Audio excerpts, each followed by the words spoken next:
तो हेलो प्यारे बच्चों, स्वागत है आप सभी का हमारे official channel Sunil academy SST group में।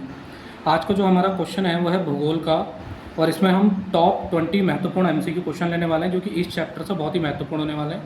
तो चैप्टर का नाम है हमारा वह है संसाधन एवं विकास, यानी कि जो आपके रिसोर्सेज हैं उनका डेवलपमेंट जो चैप्टर है आपका वो आज हम लेने वाले हैं। इसमें भी ले रहे हैं हम कितने टॉप 20 क्वेश्चन जो कि एमसीक्यू बेस्ड रहेंगे, और ये एग्जामों में कभी ना कभी पूछे गए हैं विगत वर्षों में, और आने वाले समय में भी ये पूछ सकते हैं, यानी कि 2026 के लिए बहुत ही इंपॉर्टेंट होने वाले हैं आपके लिए। चलिए शुरू करते हैं आज की क्लास को। और पहला क्वेश्चन आपका क्या है कि निम्नलिखित में से कौन सा नवीकरणीय संसाधन है। तो आपका जो नवीकरणीय संसाधन है इनमें से कौन सा संसाधन नवीकरणीय संसाधन होगा? कोयला, पेट्रोलियम, सौर ऊर्जा या फिर प्राकृतिक गैस।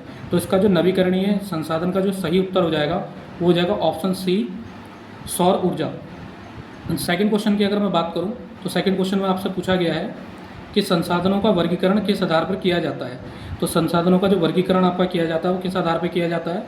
ऑप्शन ए है आपका उत्पत्ति, और दूसरा आपका समाप्त होने की क्षमता के आधार पर, स्वामित्व के आधार पर, या ये सभी। तो इसका जो सही आंसर हो जाएगा आपका वो हो जाएगा ये सभी। जो आपका थर्ड क्वेश्चन है वो क्वेश्चन है आपका कि जैव संसाधन किससे प्राप्त होता है। ये जो आपका क्वेश्चन है यह है जैव संसाधन किससे प्राप्त होगा। चार ऑप्शन यहाँ भी दिए हुए हैं। यह आपका पहला ऑप्शन है निर्जीव वस्तुओं से, दूसरा है जीव मंडल से, तीसरा है चट्टानों से, और चौथा है खनिजों से। तो तीसरे वाले का जो सही उत्तर हो जाएगा आपका वो हो जाएगा जीव मंडल से। ठीक है, तो चलिए आगे बढ़ते हैं और देखते हैं आगे इसके क्वेश्चनों को। तो क्वेश्चन नंबर 4 आपसे क्या कह रहा है? क्वेश्चन नंबर 4 की हम बात कर लेते हैं। जो क्वेश्चन नंबर 4 है आपका वो कह रहा है कि निम्नलिखित में से कौन सा अजैव संसाधन है। निम्नलिखित में से कौन सा अजैव संसाधन है? तो ऑप्शन दिए हुए वनस्पति, पशु, खनिज और मानव। तो इसका जो सही उत्तर हो जाएगा वो हो जाएगा आपका खनिज। देखिए अजैव संसाधन क्या होते हैं? ऐसे संसाधन जिसमें प्राण नहीं पाए जाते हैं। देखिए वनस्पति, इसमें जीवन पाया जाता है, पशु है इसमें भी जीवन होता है, मानव है उसमें भी प्राण पाए जाते हैं, लेकिन जो खनिज होता है इसमें प्राण नहीं पाए जाते, इसलिए इसका जो सही उत्तर हो जाएगा आपका वो खनिज हो जाएगा। चलिए बात करते हैं नेक्स्ट क्वेश्चन पे। नेक्स्ट क्वेश्चन क्या कह रहा है कि सतत विकास का मुख्य उद्देश्य क्या है। अगर आपको याद होगा तो मैंने इससे पहले लॉन्ग वीडियोज़ जब बनाई थी तो उसको मैंने सतत विकास के बारे में आपको डिटेल में बताया था। तो इसका जो आपके 4 ऑप्शन है जिसमें से देखिए पहला ऑप्शन क्या कह रहा है कि संसाधनों का अधिकतम दोहन, दूसरा ऑप्शन है वर्तमान और भविष्य की आवश्यकताओं में संतुलन, ऑप्शन सी कह रहा है कि केवल औद्योगिक विकास, या फिर केवल कृषि विकास। तो इसका जो सही उत्तर होगा आपका वो होगा ऑप्शन बी, यानी कि वर्तमान और भविष्य की आवश्यकताओं में संतुलन बनाना। तो ये आपका सही उत्तर हो जाएगा। चलिए क्वेश्चन नंबर 6 पे बात करते हैं। क्वेश्चन नंबर 6 क्या कह रहा है कि एजेंडा 21 किससे संबंधित है? जल संरक्षण से, सतत विकास से, कृषि विकास से, वन संरक्षण से। अगर आपको याद होगा तो मैंने एजेंडा 21 पर भी एक लॉन्ग वीडियो बना रखी है, एक बार उसको आप देख लेना। तो क्वेश्चन 6 का जो सही आंसर हो जाएगा वो हो जाएगा आपका सतत विकास। चलिए क्वेश्चन नंबर 7 पे बात करते हैं कि संविधान वो संसाधन नियोजन के लिए सबसे पहले क्या आवश्यक है। जो संसाधन नियोजन आपका होता है उसके लिए सबसे महत्वपूर्ण इसमें से सबसे पहले क्या है?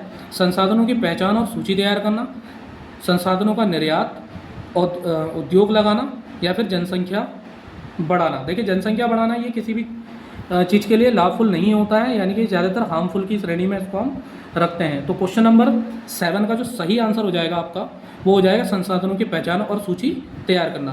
क्वेश्चन नंबर 8 की बात करते हैं कि क्वेश्चन नंबर 8 में क्या कह रहा है। क्वेश्चन नंबर 8 भी आपके लिए बहुत ही महत्वपूर्ण होने वाला है। तो क्वेश्चन नंबर 8 जो है उस पर डिस्कस करते हैं।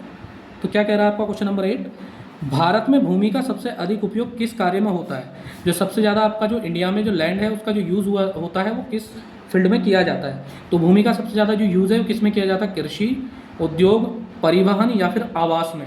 तो आप देखते हैं कि भारत में जो है 51% भूमि पर कृषि होती है, और हमारा देश जो है वो कृषि प्रधान देश कहलाता है।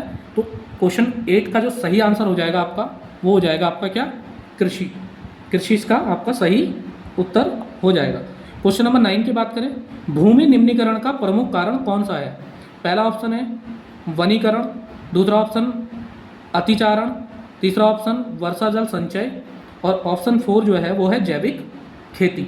तो इसका जो सही उत्तर आपका हो जाएगा क्वेश्चन नंबर 9 का जो सही आंसर होगा आपका वो होगा अतिचरण। चलिए क्वेश्चन नंबर 10 पे बात करते हैं। मृदा निर्माण में निम्न में से कौन सा कारक महत्वपूर्ण है? जो मृदा निर्माण होता है, जो मिट्टी बनती है, उसमें सबसे पहला कौन सा कारण आपका महत्वपूर्ण होता है? ऑप्शन ए जलवायु, ऑप्शन बी स्थलाकृति, ऑप्शन सी वनस्पति, ऑप्शन सी वनस्पति वर्षा जल संचय, नहीं नीचे वाला है ना क्वेश्चन 10। मृदा निर्माण में निम्न में से कौन सा कारक महत्वपूर्ण है? तो इसमें सबसे पहला है जलवायु, दूसरा है स्थलाकृति, तीसरा है वनस्पति और चौथा है आपका उपयुक्त सभी। तो इसका जो सही आंसर हो जाएगा क्वेश्चन नंबर 10 का जो आपका सही आंसर हो जाएगा वो क्या हो जाएगा? क्वेश्चन नंबर 10 का जो सही उत्तर आपका होगा वो मैं बता देता हूँ क्या होगा। तो क्वेश्चन नंबर 10 का जो सही आंसर होगा दोस्तों आपका वो होगा उपयुक्त सभी। इसमें आपका उपयुक्त सभी पे आंसर हम लगा देंगे। चलिए आगे बात करते हैं अगले क्वेश्चन की। क्वेश्चन नंबर 11 क्या कह रहा है आपसे? क्वेश्चन नंबर 11 पे हम डिस्कस करते हैं।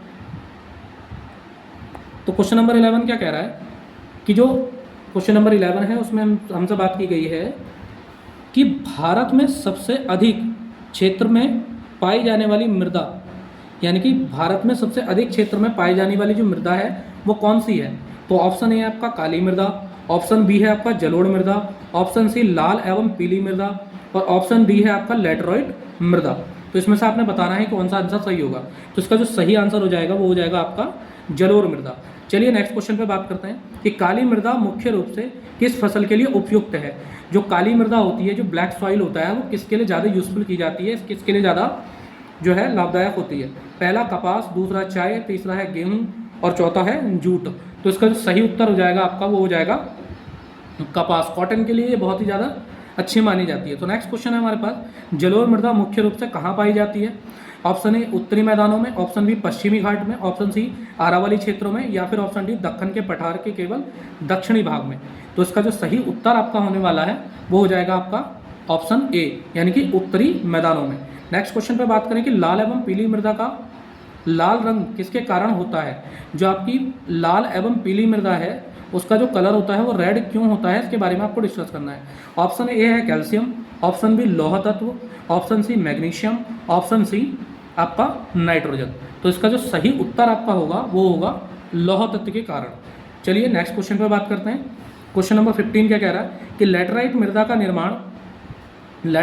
का निर्माण किस प्रक्रिया से होता है? तो इसमें और 4 ऑप्शन दिए हुए हैं आपको। एक है निक्षेपण, दूसरा है निक्षालन और तीसरा है सिंचाई और चौथा है अपर्दन। तो इसका जो सही उत्तर होगा आपका तो क्या हो जाएगा? क्वेश्चन नंबर 15 का जो सही उत्तर होगा वो होगा ऑप्शन बी, यानी कि निक्षालन। चलिए नेक्स्ट क्वेश्चन पे बात करते हैं। क्वेश्चन नंबर 16 पर बात करते हैं। क्वेश्चन नंबर 16 क्या कह रहा है? ठीक है, तो क्वेश्चन नंबर 16 जो है वो है हमारा कि मृदा अपरदन का अर्थ है। जो कि मृदा अपरदन होती है उसका अर्थ क्या होता है? सबसे पहला ऑप्शन आपको दे रखा है इसमें। फर्स्ट ऑप्शन है कि मृदा की उर्वरता बढ़ाना, ऑप्शन बी है इसमें मृदा की ऊपरी परत का हटना, ऑप्शन सी है मृदा में जल का बढ़ना या फिर ऑप्शन डी है मृदा का निर्माण होना। तो जो 16 का आंसर हो जाएगा हमारा वो हो जाएगा हमारा मृदा की ऊपरी परत का हटना, यानी कि मिट्टी का कटाव आप इसको कह सकते हैं। तो क्वेश्चन नंबर 17 क्या कह रहा है कि चंबल क्षेत्र में किस प्रकार के अपर्दन से गहरी नालियां बनती हैं? पवन अपर्दन, गली अपर्दन, हिमानी अपर्दन या फिर समुद्री अपर्दन। तो इसका जो सही उत्तर हो जाएगा ये हो जाएगा आपका गली अपर्दन। तो नेक्स्ट क्वेश्चन जो हमारा क्वेश्चन नंबर 18 है, पहाड़ी क्षेत्र में मृदा अपरदन रोकने के लिए कौन सी विधि उपयोगी है? सीढ़ीनुमा खेती, अत्यधिक चराई, वनों की कटाई, अत्यधिक सिंचाई। तो इसका जो सही उत्तर हो जाएगा आपका वो हो जाएगा ऑप्शन ए, यानी कि आपने सीढ़ीनुमा खेती करनी है जिससे आपकी मृदा अपरदन रोका जा सकता है। क्वेश्चन नंबर 19 की बात करें, वायु अपरदन को रोकने के लिए किसका उपयोग किया जाता है? सबसे पहला ऑप्शन है आपका पट्टी फसल, रक्षक, मेखला, अधिक जुताई या फिर खनन। तो इसका जो सही उत्तर आपका हो जाएगा वो हो जाएगा ऑप्शन बी, रक्षक, मेखला। तो इस वीडियो का लास्ट क्वेश्चन जिस पे हम डिस्कस कर लेते हैं, संसाधनों का विवेकपूर्ण उपयोग क्यों आवश्यक है, जो संसाधन है उनका विवेकपूर्ण उपयोग जो है वो क्यों आवश्यक है। ऑप्शन ए संसाधनों का संरक्षण करने के लिए, ऑप्शन बी पर्यावरण संतुलन बनाए रखने के लिए, ऑप्शन सी भविष्य की पीढ़ियों के लिए संसाधन बचाने के लिए, और ऑप्शन डी है उपयुक्त सभी। तो मेरे हिसाब से इसका जो सही उत्तर हो जाएगा, देखो संसाधन का संरक्षण भविष्य की पीढ़ियों के लिए भी जरूरी है, पर्यावरण संतुलन बनाए रखने के लिए भी ये इंपॉर्टेंट है, भविष्य की पीढ़ियों के लिए भी संसाधन बचाने चाहिए, ये भी महत्वपूर्ण है। तो इसका जो सही उत्तर हो जाएगा वो हो जाएगा आपका ऑप्शन डी उपयुक्त सभी। आई होप कि आपको मेरी ये क्लास पसंद आई होगी। तो बच्चों हमारे चैनल को सब्सक्राइब कर लीजिए, रोज़ आपको एक नए चैप्टर की MCQ क्वेश्चंस मैं प्रोवाइड कराऊंगा।